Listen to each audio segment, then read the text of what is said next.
खुलुमबाय गोजोन फुंबिलिनि गासैबो बडलेण्ड बुब्लिनि अनसायगिरिफोरखौ बरायग्रोबाय। दिनै 19 मार्च बृहस्पतिबारनि फान्जामुथिखौ फरायथिनो लादों आं उदांस्रि मुसाहारिया। फान्जामुथिनि गिबियाव दङ मेष राशि।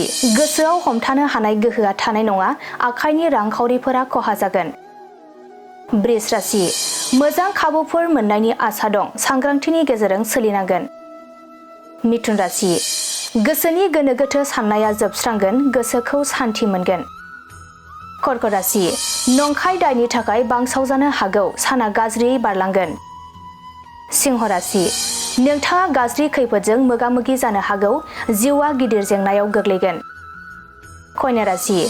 गोसोआ सोरनिबा फारसे अनखांनाय सोमजिनो हागौ, मोजां सान। तुला राशि। गोसोनि हास्थायनायफोरा आबुं जानो हागौ, रंजा खुसिजों साना बारलांगोन। वृश्चिक राशि। गिखांनाय गोसो लाना हाबा मावनो गोनां जानो हागौ, सान्थि गैयै जागोन। धनु राशि। नोंथांनि दावगानायखौ गुबुना मेगन सानो हागौ, सोरजोंबा फाव फान्दाय जागोन। मकर राशि। नखरनि थुलुंगानायजों थांखिखौ जाफुंहोनो हागोन, गोग्गाथाव सान जागोन।